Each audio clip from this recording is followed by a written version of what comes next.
Una decisión tenemos que perseverar. Perseverar es ir renovando la decisión, es renovar la decisión. Es decir, usted está casado, es varón, pues tiene que ir haciendo sentir a su esposa todos los días que usted la vuelve a elegir de nuevo. Lo mismo tenemos que verlo desde el campo de la mujer para con el varón. La mujer tiene que ir diciéndole al esposo cada día, ¿verdad?, que la vuelve a elegir. Perseverar es renovar la decisión. Sobre todo no es bueno los titubeos, porque titubear puede llevarnos a acabar con el matrimonio.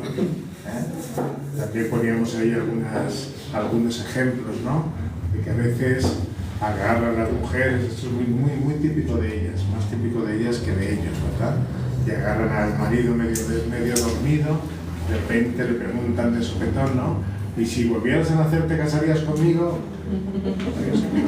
Y ahora ¿a qué viene eso, no? No sabe ni por dónde salir el caballero.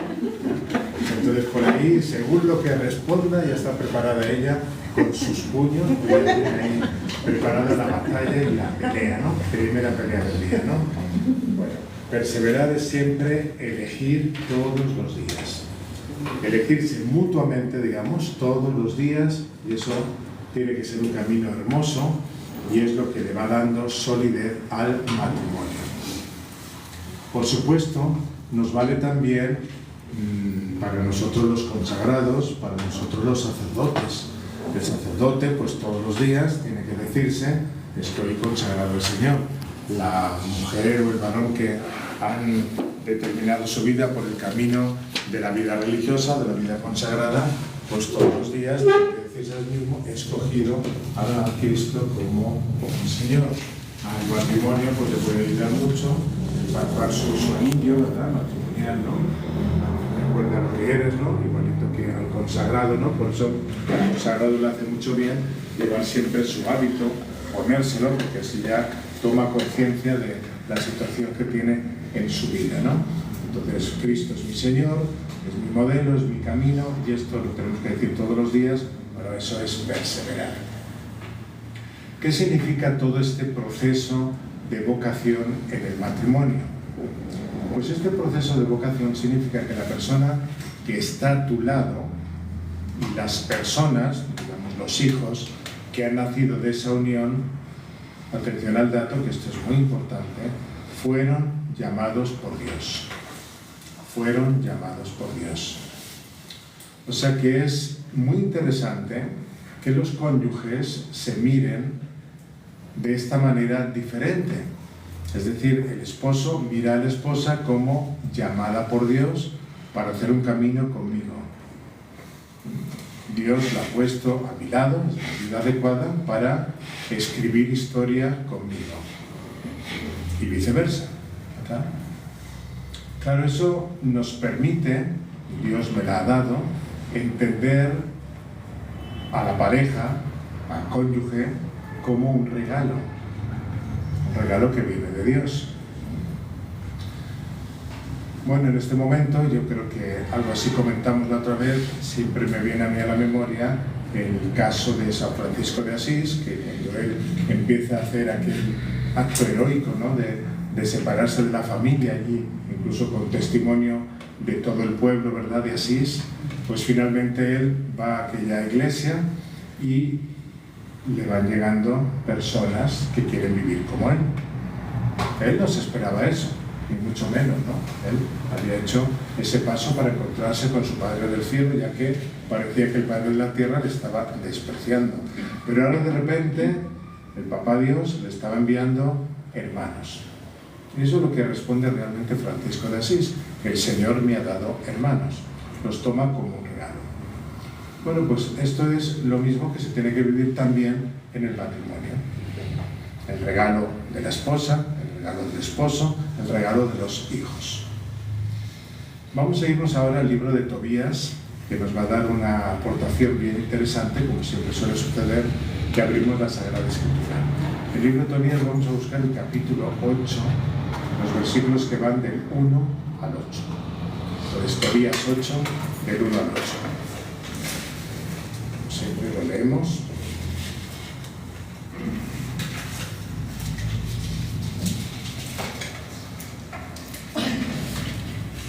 Cuando acabaron de comer y beber, decidieron acostarse y llevaron al joven al aposento. Recordó Tobías las palabras de Rafael y tomando el hígado y el corazón del pez de la bolsa donde los tenía, los puso sobre las brasas de los perfumes.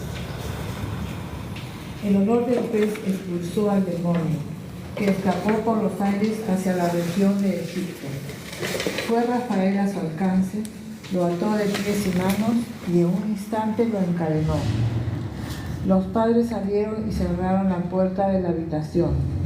Entonces Tobías se levantó del lecho y le dijo: levántate, hermana, y oremos, y pidamos a nuestro Señor que se apiade de nosotros y nos salve. Ella se levantó y empezaron a suplicar y a pedir el poder quedar a salvo. Comenzó él diciendo: bendito seas Dios de nuestros padres, y bendito sea tu nombre por todos los siglos de los siglos. Bendígale los cielos y tu creación entera, por los siglos todos.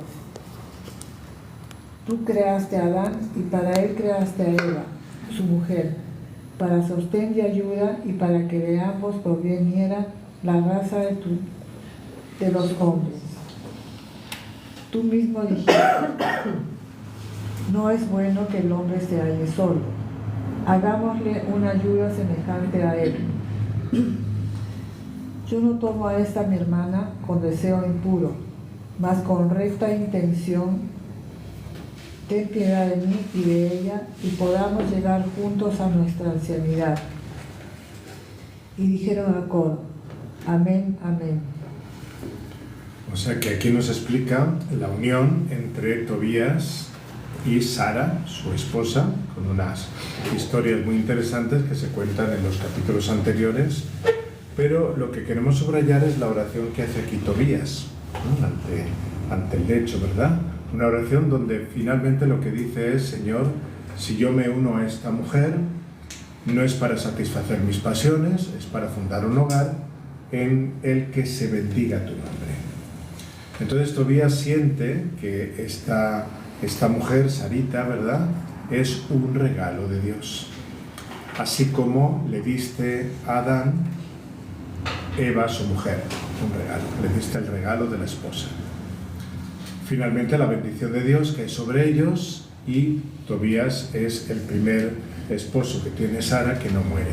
Después de que habían fallecido, ya saben unos cuantos. Si quieren saber más de la historia, ya saben lo que tienen que hacer: leer el libro de Tobías.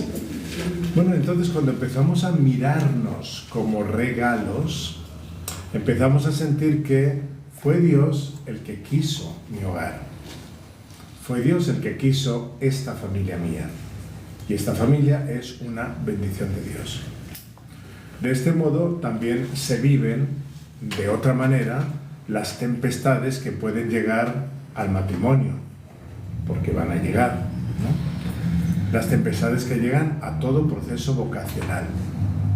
Pero hay que reconocer que cuando se tiene un propósito en común, cuando ese propósito está bien definido y se vive desde la fe, se pueden superar esas tormentas con la ayuda de Dios.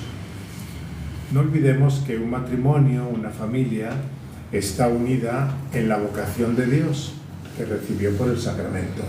Seréis una sola carne, en las alegrías y en las penas, en la salud y en la enfermedad.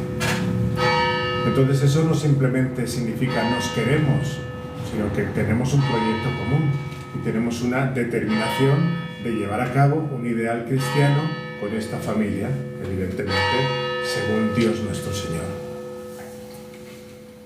Bien, pues esto en cuanto al tema de la vocación.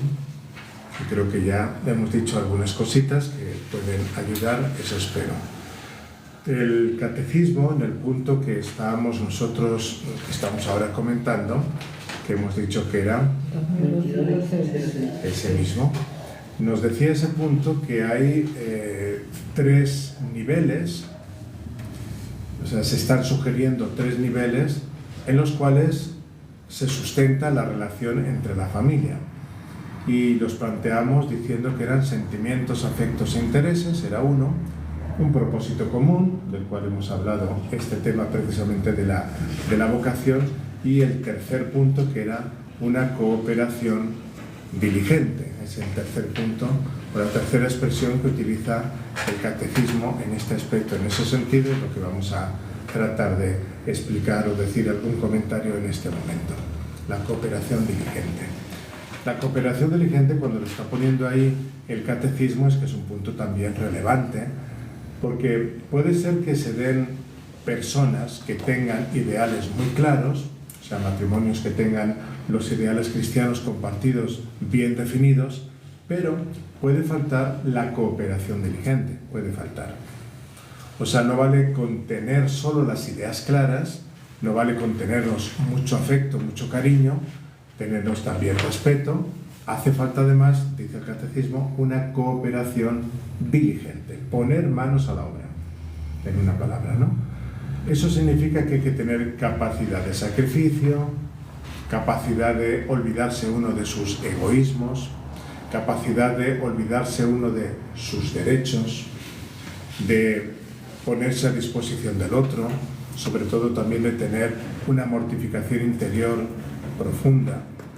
Una familia realmente no va a llegar a la santidad si no hay mortificación, si no hay espíritu de sacrificio en cada uno de sus miembros, en cada uno de sus miembros. Si esto no es así, pues claro, vemos que la teoría es muy bonita, pero se queda por ahí en estanterías, ¿no? Se queda ahí en las bibliotecas y resulta que los afectos frente al egoísmo empiezan a venir a menos. Más bien se ponen en contra nuestra. Vamos a terminar repitiendo los 3 puntos esenciales que dice este catecismo para volverlos a dejar ahí bien marcaditos, porque este punto 2206, como ya vemos, es bastante importante. En las relaciones de la familia, ¿qué tiene que haber? Tiene que haber sentimientos y afectos, es el punto primero, que nos llevan a tener intereses y gustos comunes.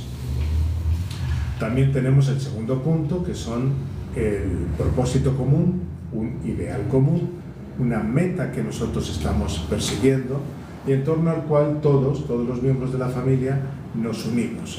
Los cristianos tenemos bastante claro que la meta se llama Jesucristo y con ello la santidad, evidentemente el cielo.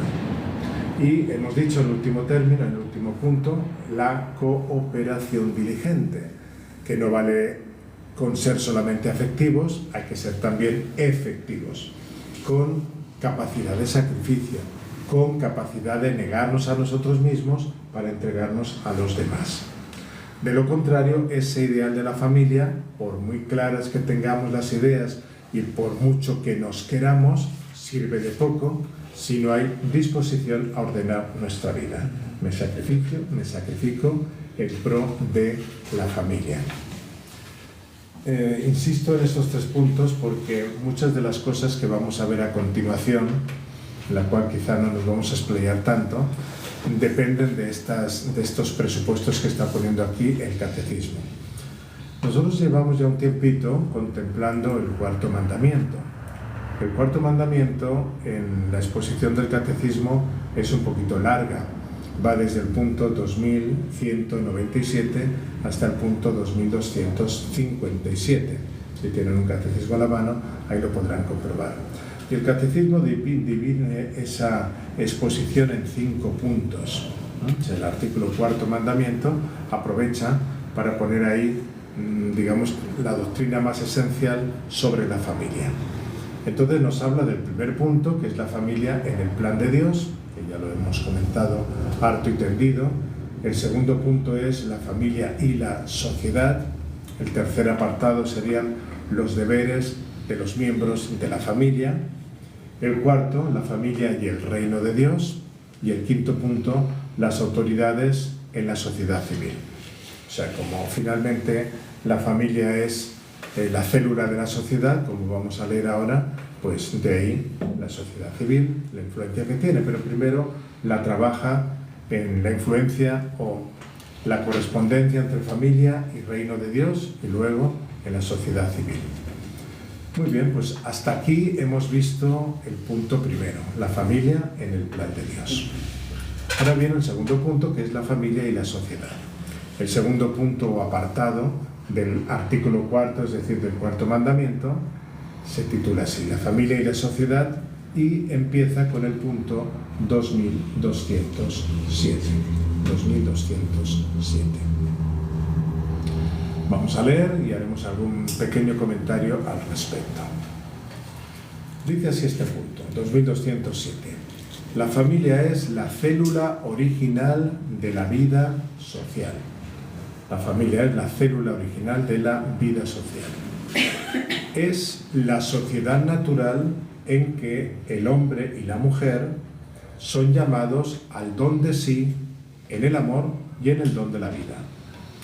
La autoridad, la estabilidad y la vida de relación en el seno de la familia constituyen los fundamentos de la libertad, de la seguridad, de la fraternidad en el seno de la sociedad.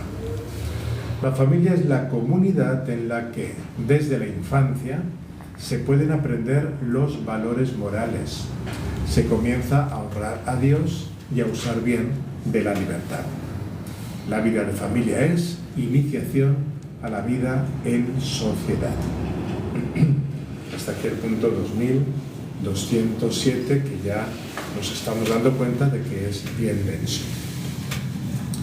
Lo primero que hace este puntito es llamar a la familia célula original de la vida social, o también podríamos decir célula original de la sociedad natural. Es la sociedad natural, que son palabras textuales que utiliza este punto. Es la sociedad natural, en la cual el hombre y la mujer son llamados al don de sí en el amor y al don de la vida.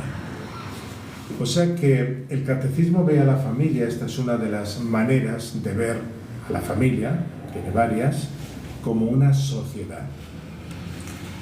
Si nosotros regresamos al punto 1880 del catecismo, ahí el catecismo, ¿cómo define a la sociedad? Porque el catecismo tiene una definición de sociedad. Justo lo encontramos en el punto 1880. De esta manera entenderemos lo que significa una sociedad natural, que la familia según el catecismo.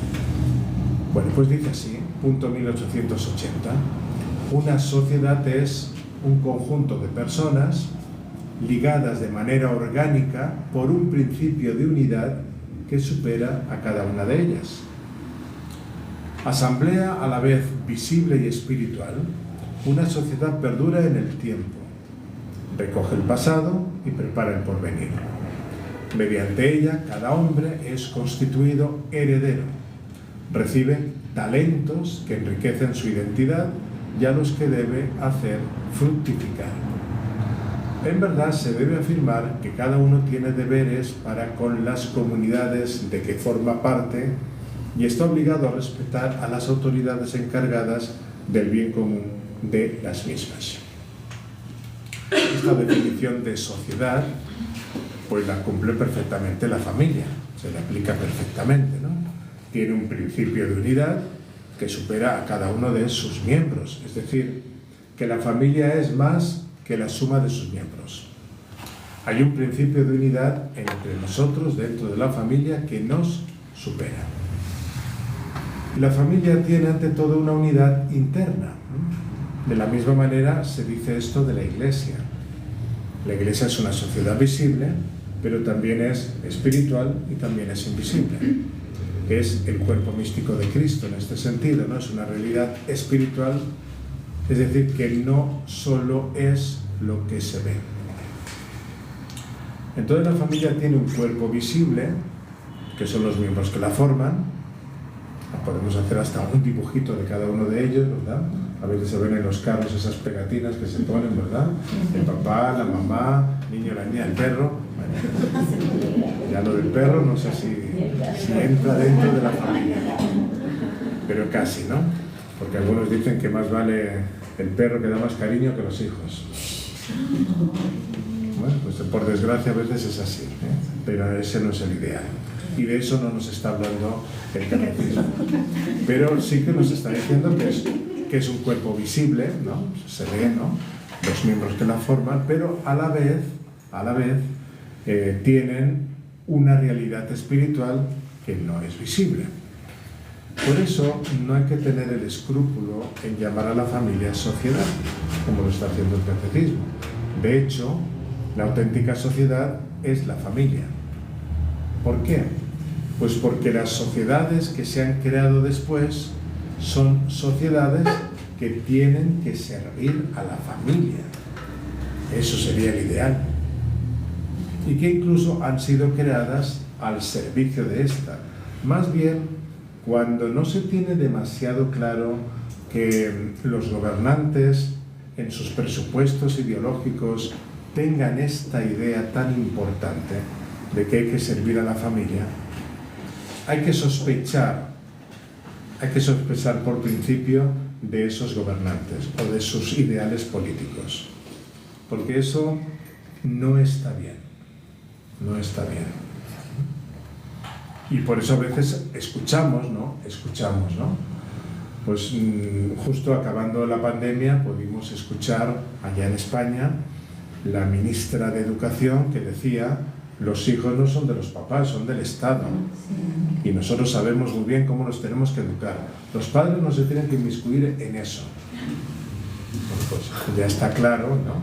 Ya era tiempo de arrepentirse soberanamente de haber votado a esos señores para gobernar el país. Pero a veces somos tan tercos que no nos damos cuenta. Pero esas cositas tenemos que observarlas, porque si no van a destrozar la familia, que es la célula principal de la sociedad. Bueno, pues las demás sociedades, digamos que pueden cambiar. O sea, yo soy ciudadano de tal sitio, pero puedo cambiar de ciudad y paso a ser ciudadano de otro lugar. Sin embargo, y eso es muy curioso, aunque yo viva en un lugar diferente de donde está mi familia, pongamos por negocios, pongamos por una misión apostólica o por cualquier otra razón, el concepto de familia no cambia, se sigue dando. ¿Ven cómo esto tan natural es digno de ponerlo aquí sobre la mesa? Es lo que está haciendo el catecismo. Entonces ahí se ve con bastante claridad cuando unos jóvenes, por ejemplo, tienen que emigrar a la ciudad porque, bueno, tienen que llevar estudios universitarios o por cualquier otra razón, pues tienen que hacerlo porque quizá en su aldea no tienen los medios necesarios para que se puedan desarrollar siguiendo allá viviendo con sus papás. Pero cuando tú conversas con ellos, siempre te dicen que mis papás o mi familia está allá. Con esto lo que queremos decir es que la familia no se cambia, porque la familia es una sociedad natural. Es verdad que alguno podrá objetar que la familia sí se puede cambiar, o que se puede cambiar de familia, por ejemplo, por la adopción, ¿no? Una pareja de esposos pues que adopta uno o una bebé y el niño empieza a tener una familia nueva. Pero también es verdad que esos niños, cuando crecen, siempre tienen la tendencia a buscar cuál es su origen. Siempre. Porque da la impresión de que naturalmente les falta algo. ¿Cómo lo saben? Se han mirado el ADN ellos, han hecho una prueba así. Es muy curioso cómo eso siempre sucede. Sin embargo, quedan muy agradecidos por la inmensa labor que han hecho aquellos padres adoptivos con ellos. Y de hecho, la mayoría de ellos se suelen quedar con ellos, ¿no? Historias hay para todos, ¿no? Pero lo que sí queremos resaltar es esa tendencia natural a buscar a la mamá o a buscar al papá si es que se logra encontrar. En realidad, si lo pensamos bien, la adopción consiste en darle a un niño lo que la naturaleza le ha negado. como dice el derecho romano, ¿verdad? La adopción imita a la naturaleza. Entonces se destaca ahí eso de que la familia es una sociedad natural per se. Estas ficciones de cambiar de familia por una ruptura y voy a rehacer mi vida, bueno, si nos basamos en la fuerza de la palabra de Jesucristo, nosotros no creemos en ello, sencillamente. Moralmente hablando, los vínculos que se crean en la familia son tan naturales que no creemos en la posibilidad de que la familia pueda ser disuelta. Y esto lo afirmamos con toda la fuerza de la palabra de Dios. Sigue diciéndonos el punto del catecismo, que es la sociedad natural en que el hombre y la mujer son llamados al don de sí en el amor y en el don de la vida. O sea que el catecismo nos está diciendo que la donación entre el varón y la mujer genera por sí mismo una escuela de generosidad, una escuela de donación. Y precisamente la familia es el lugar adecuado y oportuno donde naturalmente aprendemos a donarnos completamente. Lo cual es un auténtico arte. Porque llevamos, como por desgracia, demasiado arraigado dentro de nosotros el tema del egoísmo. Sin embargo, en la familia, pues cuántas veces los papás habéis tenido que corregir a los niños que son egoístas y, yo que sé, no quieren compartir con su hermano o con su hermana. Entonces viene la mamá, viene el papá y le enseña. A veces incluso la cosa va hasta más allá. Enseñamos a dar limosna a los necesitados. De hecho, esto fue una de las cosas que recalcó el Papa San Juan Pablo II cuando en el año 1994 proclamó el Año de la Familia. Un año realmente muy bonito. No sé si lo recuerdan. Yo no estoy tan viejo, pero lo recuerdo. Seguramente sí lo recordarán, ¿no?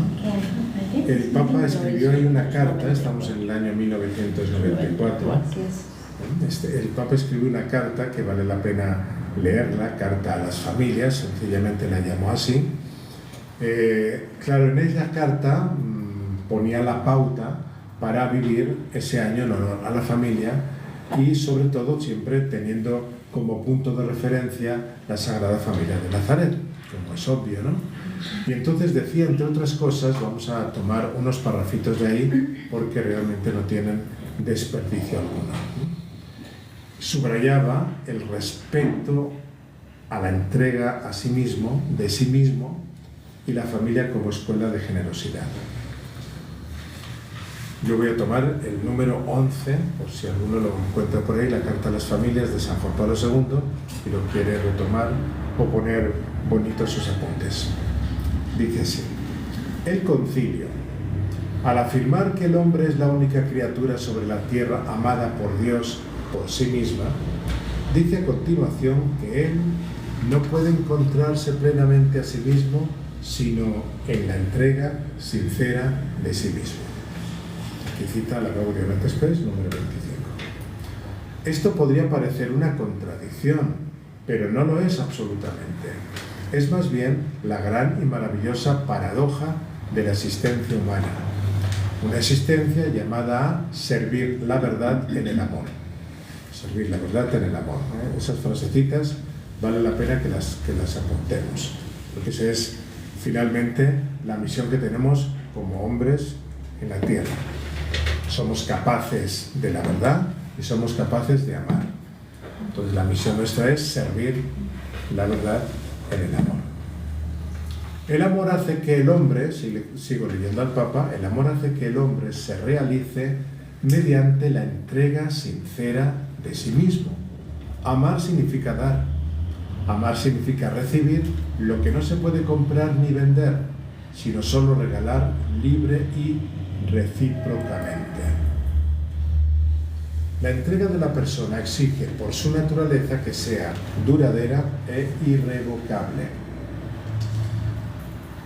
La indisolubilidad del matrimonio deriva primariamente de la esencia de esa entrega de la persona a la persona.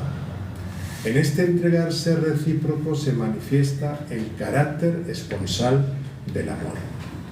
En el consentimiento matrimonial, los novios se llaman con el propio nombre. Yo, Jacinta Huancahuari, ¿qué más? Gómez, vamos a poner ahí. Te quiero a ti, ¿verdad? Como te Hermenegildo Yupanqui y Guamán, como esposo. Y me entrego a ti y prometo serte fiel todos los días de mi vida. Es toda una frase, ¿eh? Es toda una entrega, ¿no?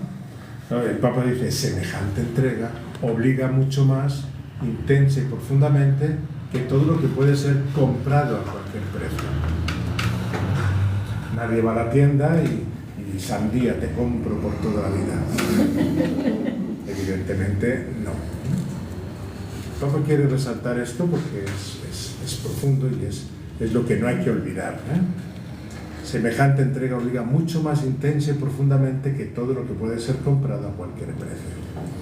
Doblando las rodillas ante el Padre, del cual proviene toda paternidad y maternidad, los futuros padres se hacen conscientes de haber sido redimidos. En efecto, han sido comprados a un precio elevado, al precio de la entrega más sincera posible, la sangre de Cristo, en la que participan por medio del sacramento. Coronamiento litúrgico del rito matrimonial es la Eucaristía, sacrificio del cuerpo entregado y de la sangre derramada, que en el consentimiento de los esposos encuentra, de alguna manera, su expresión. Realmente es muy bonita esta carta, ¿eh? Porque, claro, fíjate que cuántas deficiencias tenemos nosotros, así prometamos la entrega. Pero como esa entrega la estamos sellando con la entrega de Cristo en la Eucaristía, ¿no? O sea, nos revestimos de una libertad que sí se entrega, de una libertad que sí de veras se entrega. Y además a la Eucaristía tenemos acceso casi diario. Entonces, para los que viven matrimonio, como una especie de reiteración de su capacidad de entregar, que la reciben sin duda de Cristo nuestro Señor. Sigue el Papa reflexionando sobre este punto. Cuando el hombre y la mujer en el matrimonio se entregan y se reciben recíprocamente en la unidad de una sola carne, la lógica de la entrega sincera entra en sus vidas.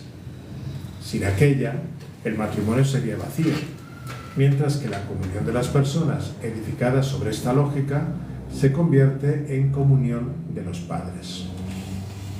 Cuando transmite la vida al Hijo, un nuevo tú humano se inserta en la órbita del nosotros de los esposos. Una persona que ellos llamarán con un nombre nuevo, nuestro hijo, nuestra hija. He adquirido un varón con el favor del Señor, dice él, en Génesis 4:1. Un ser humano esperado durante 9 meses y manifestado después a los padres, hermanos y hermanas. El proceso de la concepción y del desarrollo en el seno materno, el parto, el nacimiento, sirven para crear como un espacio adecuado para que la nueva criatura pueda manifestarse como don. Así es, efectivamente, desde el principio. ¿Podría quizás calificarse de manera diversa este ser frágil e indefenso, dependiente en todo de sus padres y encomendado completamente a ellos? El recién nacido se entrega a los padres por el hecho mismo de nacer. Su vida es ya un don, el primer don del Creador a la criatura. Bueno, ya ven que vale la pena buscar esta cartita y leerla, porque es profundamente teológica, pero además muy cercano a lo que se tiene que vivir. Muy bien, entonces digamos que la familia es como el entorno natural donde se nos enseña a entregarnos y a tener la prudencia en los grados de entrega. Sería malo que se buscara más entrega o más confianza fuera de la familia que dentro. Sería malo. Al igual que sería también un poco enfermizo que la familia se convirtiera en una especie de gueto donde solo se mantienen relaciones en el seno de la familia como una especie de plan de círculo cerrado, ¿no? Una familia equilibrada, una familia bien llevada, tiene que gestionar este modo de vida. Gran donación entre los miembros de la familia y apertura al exterior para saber donarse aquello que nos hace bien y que sirve a la verdad. Eso es algo esencial que se tiene que aprender en el seno de la familia. Hasta ese punto la Iglesia nos educa.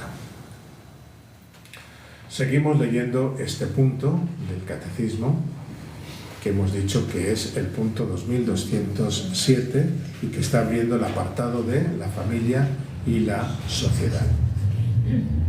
¿Qué dice ahora? Pues dice: la autoridad, la estabilidad y la vida de relación en el seno de la familia constituyen los fundamentos de la libertad, de la seguridad, de la fraternidad en el seno de la sociedad.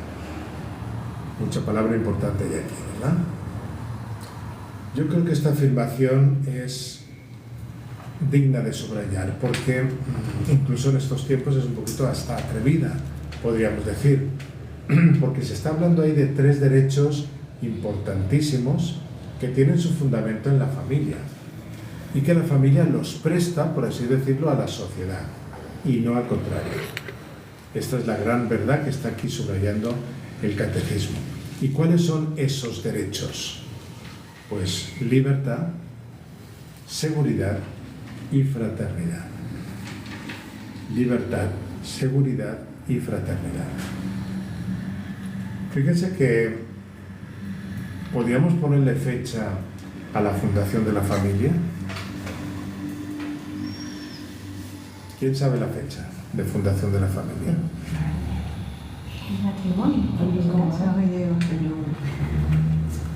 El año 1 de la era, no se sabe cuándo. Pero a veces nos creemos y nos pensamos que estas palabritas, sobre todo dos de ellas, ¿no?, libertad y fraternidad, han surgido gracias a la Gran Revolución Francesa. No existía. Eso es una tremenda mentira, porque siempre ellos quisieron, pues, quitar del medio de la Iglesia, como se comprobó históricamente, y ahora no me voy a entrar en ese punto, y sacaron su Biblia, que era la enciclopedia. Y entonces el Estado ahora ya tiene 3 presupuestos sobre los cuales nos levantamos: libertad, igualdad y fraternidad. Eso es lo que dice la Revolución Francesa. No me lo cambian. Bueno, lo que Dios quiso para la familia, que es quien la funda, es libertad, seguridad y fraternidad, nos está diciendo el Catecismo. Vean, porque hay que atender bien a estas nociones. O sea que luego nos hablen de otro y nos quedemos ahí con la boca abierta. Ah, ¿verdad? La Iglesia está mal, la Revolución Francesa está bien, o la democracia. Bueno, o sea, es evidente, creo yo, que en la familia se debe de enseñar al hijo a tener el suficiente discernimiento para saber elegir. Esa es una de las grandes misiones de los papás. ¿Cuántas veces escuchamos a papás que lo único que desean es que todos los miembros de su familia estén gorditos, llenos de salud, que no se enfermen nunca, que se lleven bien, que no se peleen entre ellos? Bueno, a esto de una manera o de otra se refiere estos 3 derechos dichos de una forma un poquito coloquial, ¿no? Entonces lo que estamos viendo es que el Catecismo está muy atinado en esto, porque todos queremos que haya libertad, todos queremos que haya seguridad y todos queremos que haya fraternidad. Es decir, que haya no únicamente un no agredirnos, sino que tengamos la capacidad de ser positivos y de tener fraternidad unos con otros y que las relaciones sociales nos enriquezcan. Entonces tenemos aquí 3 objetivos importantes que sirven para evaluar la salud de una sociedad. El Catecismo nos dice que estos 3 derechos o reivindicaciones tienen su fundamento en la familia. No podemos esperar que sea el gobierno el que crea la libertad, el que crea la seguridad, el que crea la fraternidad. Desde luego, el gobierno tendrá que hacer lo que le toque. Pero ahondando más en el catecismo nos está diciendo que estos 3 derechos están fundamentados en 3 principios: la autoridad, la estabilidad y voy a decir ahora una palabra que suena rara, pero que finalmente está ahí en el catecismo, la relacionalidad. Relacionalidad, es decir, la relación que existe en la familia. Autoridad, estabilidad y relacionalidad. Hay algo aquí que nos resulta un poquito como curioso, y es el hecho de que la libertad está sustentada en la autoridad de la familia. La libertad está sustentada en la autoridad de la familia. A lo mejor nos resulta como un poquito chocante, porque tal vez hemos fabricado una imagen de la libertad como contraria al principio de la autoridad, lo cual no es así. ¿Dios nos ha creado libres, sí o no? Sí. Eso es irrefutable. Pero tampoco hay duda de que es Él el que ha puesto todas las leyes. Y por tanto es la autoridad sobre todos nosotros. O sea, por principio no tendría que haber oposición entre autoridad y libertad. Más bien tendría que haber un buen matrimonio. Tendría que ser buenos compañeros.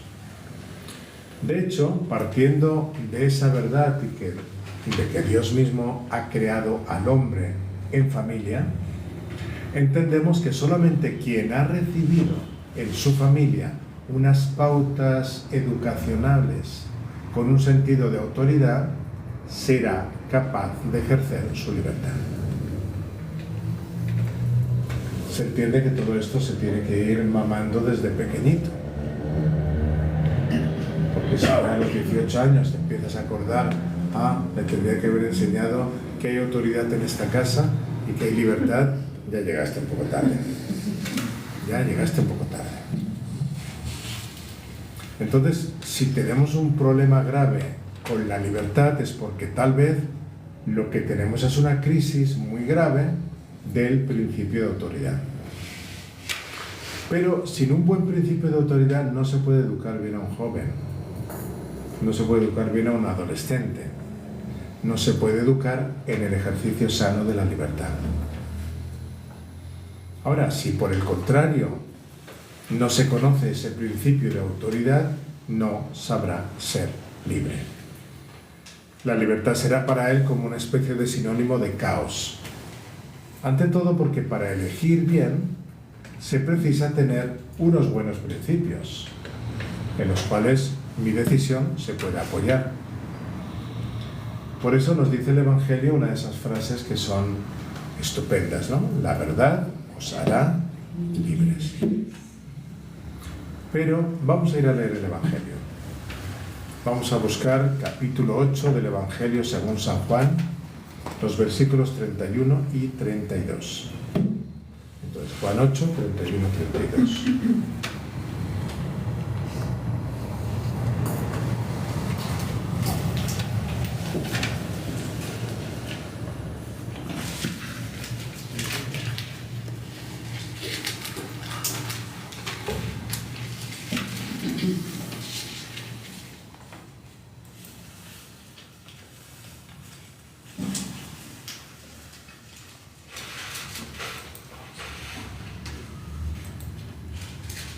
Decía pues Jesús a los judíos que habían creído en él: si os mantenéis en mi palabra, seréis verdaderamente mis discípulos, y conoceréis la verdad, y la verdad os hará libres. Entonces ya toda la frase, ¿verdad?, tiene un sentido muy grande, ¿verdad? Porque tenéis que permanecer en mi palabra, entonces podéis ser discípulos. ¿Quién es la autoridad ahí? Está claro que es Él, y ustedes son mis discípulos. Entonces estáis conociendo la verdad, y esa verdad es la que os hace libres. Porque finalmente la libertad no es hacer lo que me da la gana, ¿no? Bueno, en esto nuestro Señor es siempre un modelo perfecto. En esto y en muchas cosas más, ¿verdad? Pero podemos notar en los evangelios cómo Él vive y sigue la voluntad de su Padre con el pleno uso y total uso de su libertad. El evangelista San Lucas nos está relatando en otro pasaje, vamos a buscarlo, Lucas 9:51, a ver qué nos relata. Lucas 9:51.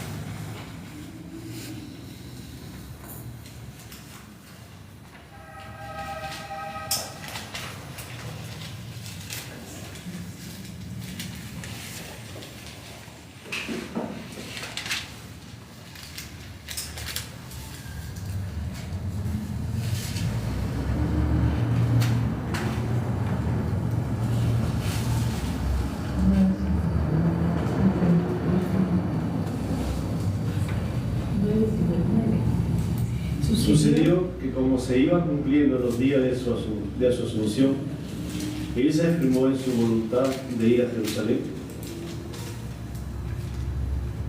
¿Usted pregunta o lee?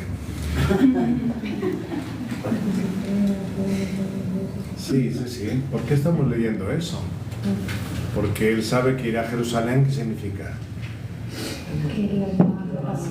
La pasión y muerte, como él ha anunciado por 3 veces, ¿no? Y ahí dice, no, el Padre se la ve, te tienes que ir a Jerusalén si no te doy un coscorrón en la cabeza, ¿no?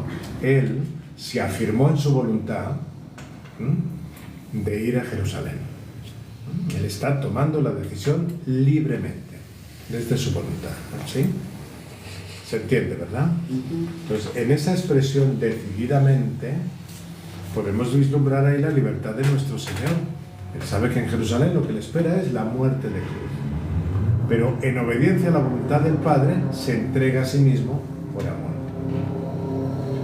En esa obediencia al Padre, Jesús realiza su libertad como una elección consciente y motivada siempre por el amor, porque no hay otro motivo en Dios nuestro Señor. ¿Quién es más libre que Él, que es el Todopoderoso? Pero no vivió su libertad como arbitrio o como dominio. La vivió como servicio. De esta manera llenó de contenido la libertad, que de lo contrario sería solo una posibilidad vacía de hacer o no hacer algo. Estoy siguiendo la explicación que da el Papa Benedicto a este pasaje en su libro Jesús de Nazaret. La libertad, como la vida misma del hombre, cobra sentido por el amor. En efecto, ¿quién es más libre? ¿Quién se reserva todas las posibilidades por temor a perderlas? ¿O quién se dedica decididamente a servir y así se encuentra lleno de vida por el amor que ha dado y recibido? El apóstol San Pablo, escribiendo a los cristianos de Galacia, en la actual Turquía, dice, busquemos, Gálatas 5:13. Gálatas 5:13.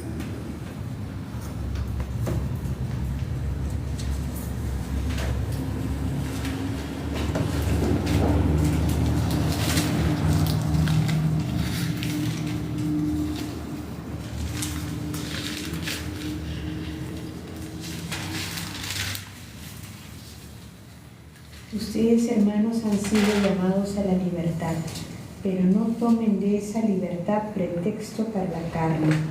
Antes, al contrario, sírvanse unos a otros por amor. queda bastante claro el sentido de la libertad desde el Evangelio, ¿no? O sea, vivir según la carne significa, el Papa Benedicto XVI, significa seguir la tendencia egoísta de la naturaleza humana. En cambio, vivir según el Espíritu significa dejarse guiar en las intenciones y en las obras por el amor de Dios, ese que Cristo nos ha alcanzado. Por tanto, la libertad cristiana no es en absoluto arbitrariedad, es seguimiento de Cristo en la entrega de sí hasta el sacrificio de la cruz. Puede parecer una paradoja, pero el Señor vivió el culmen de su libertad en la cruz, como cumbre del amor. Cuando en el Calvario le gritaban, si eres hijo de Dios, bájate de la cruz, Él demostró su libertad de hijo, precisamente, permaneciendo en aquel patíbulo para cumplir a fondo la voluntad misericordiosa del Padre. Muchos otros testigos de la verdad han compartido esta experiencia, hombres y mujeres que demostraron que seguían siendo libres incluso en la celda de una cárcel, a pesar de las amenazas de tortura, como hemos visto hace poquito, San Maximiliano María Kolbe, ¿no? La verdad os hará libres. Quien pertenece a la verdad jamás será esclavo de algún poder, sino que siempre sabrá servir libremente a los hermanos. Bueno, tenemos aquí esta explicación del Papa Benedicto XVI, tan oportuna para lo que estamos siguiendo según el Catecismo. Cuando el principio de autoridad se ejercita bien, se ejercita con equilibrio, viene la posibilidad de ser libre. Porque es que como solemos actuar con sentido común, si es un principio de autoridad que actúa con ese principio de autoridad sano, siempre se me va a mostrar con las cosas razonables, lógicas. Entonces lo elegimos, claro. Pero hay que reconocer que en esto estamos un poquito bajos, mundialmente hablando. Parece que se puede establecer como una especie de clasificación en los tipos de familia de acuerdo con la manera de educar o con la manera de afrontar los principios básicos de la vida. Y en esto nos estaríamos un poquito acogiendo en el punto anterior en que hemos comentado que las relaciones en el seno de la familia entrañan una afinidad de sentimientos, de afectos e intereses que provienen sobre todo del mutuo respeto de las personas. Y también decíamos que la familia es una comunidad privilegiada llamada a realizar un propósito común de los esposos, después con los hijos, y una cooperación diligente de los padres con la educación de los hijos. Bueno, pero hoy día parece que están disminuyendo o se llevan por otro lado los valores de la familia o los valores de la familia, digamos, tradicional, que deberían proporcionar, entre otras cosas, porque la familia se empieza a analizar desde otros parámetros. Podríamos atrevernos, digamos, a delinear o esbozar una clasificación un poco, vamos a decir así, desenfadada, pero al fin y al cabo clasificación. Podemos hablar de una familia nuclear. ¿Qué es eso de una familia nuclear? Una familia nuclear es la que guarda el estilo más tradicional de la palabra familia, pero tiene sus pequeñas variantes. Sin mucha ambición podríamos decir que es la familia que se compone de las figuras parentales. O sea, está la mamá, está el papá, están los hijos. En la actualidad, debido a las situaciones económicas o a veces por decisión de los padres, la cantidad de hijos también se va reduciendo a 1 o a 2. Y en este tipo de familias o se formula el modelo de autoridad un poquito déspota a veces, o de repente se desdibuja en este sentido cuando es déspota, o bien se busca, que suele ser lo más afín hoy día por desgracia, la democracia y la igualdad, sobre todo en Occidente, pero lo estamos viendo con bastante frecuencia también por acá. Quiere que su hijo haga la primera comunión, no sé, hay que preguntárselo a él. Si él lo decide, entonces ya estamos con un mocoso de 7 años que está decidiendo cosas que le toca decidir a los padres. Entonces, vean ustedes que o déspota o de repente democrática para lo que les interesa, ¿verdad? Pero democrática. Casi podríamos decir que esto viene un poco de lejos, ¿eh? Y si tuviéramos que poner una fecha, pondríamos los años 70. Este tipo de familias es verdad que finalmente pueden ir manejando una mejor economía, sin embargo, los padres están en riesgo de sobreproteger a los hijos, porque a veces parece que tratan a los niños como si fueran de cristal. De cristal. No que se va a hacer daño, no que mi hijo no le toque, no que mi hijo no le grite, no que mi hijo no le... Y se evita que los niños hagan un esfuerzo por aprender a conseguir a veces las cosas, haciéndolo muchas veces egoístas y soberbios. En concreto, fíjense, en nuestro Perú, según algunos estudios, la familia papá, mamá y niños es el tipo de familia predominante en el país. Aproximadamente se puede calcular que hay un 21,8% de las familias peruanas que guardan ese estilo. Podemos decir que está integrada por un promedio de 4 o 5 miembros, pero suelen predominar las familias con 2 hijos. Cabe destacar, según algunas estadísticas, que 6 de cada 10 hogares se encuentran en estado de convivencia. En este tipo de familias, el centro, ¿quiénes son? Los hijos. Y todo gira en torno a darles lo mejor, que ellos hagan. Dentro de este grupo encontraríamos un subgrupo, podríamos decir, compuesto por mamá, papá y jóvenes. Es decir, los niños han crecido, pero se han quedado en el hogar. Por lo cual el papá, que vamos a calcular que tendría una edad media de unos 50 y 60 años, sigue de alguna manera con la responsabilidad de ese hogar y teniendo ahí a los niños a comer, a los bebés, que dicen, ¿verdad? En nuestro Perú es como más frecuente de lo que parece y tiene una característica un tanto peculiar. En esas estadísticas que he consultado, en la familia papá, mamá y jóvenes, 92% de los jefes de familia son varones y únicamente el 8% son la mamá, mujeres. Normalmente está constituida por padres casados, 7 de cada 10, y en un promedio de 4 integrantes en total por familia, con un máximo entonces de 7 personas. En este tipo de familia se destaca la corresponsabilidad de los papás. Digamos que ellos actúan como agentes que deciden. Pero existe también el modelo en nuestro Perú de las familias que llaman corresidentes.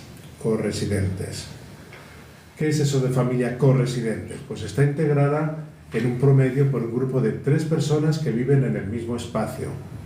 Según algunas estadísticas, el 40% de los corresidentes son mayores de 56 años. El 27% son hermanos y el 8% no presentan un vínculo de parentesco. En nuestro país, 7 de cada 100 familias son corresidentes, o sea, el 6,6% de las familias peruanas. Si bien no todos son parientes, desarrollan un esquema de organización común a toda la familia porque comparten presupuesto, comparten tareas, comparten roles y crean vínculos afectivos entre ellos. También se puede hablar de lo que llaman la familia extendida.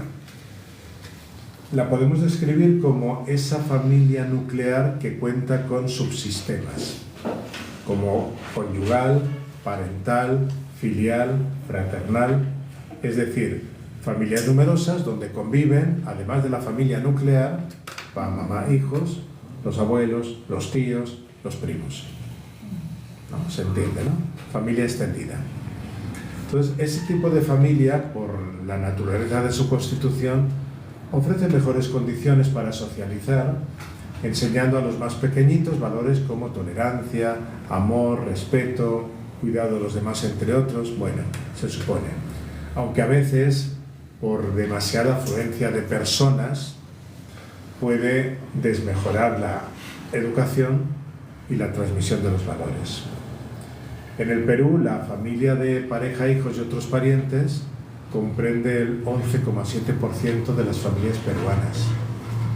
Y este tipo de familia, el 55% de los jefes del hogar son los abuelos y personas que llegan a dirigir la familia con su paternidad, digamos, ancestral, podemos decir así, ¿no? Existe también lo que se llama la familia monoparental. Monoparental, que no tiene nada que ver con la enfermedad del mono. No estén pensando en eso, tranquilos, ¿eh? Monoparental. Bueno, este tipo de familia es aquella en la que únicamente está presente una de las figuras parentales. Por eso se llama monoparental, o sea, el papá o la mamá. Claro que los motivos pueden ser diversos, como, yo que sé, se quedó viudo, o hubo divorcio, o papá o mamá soltero. Esta monoparentalidad no siempre es bien aceptada por la sociedad, es decir, no se observa igual si esta era por razones de viudedad que por separación, soltería de alguno de los papás.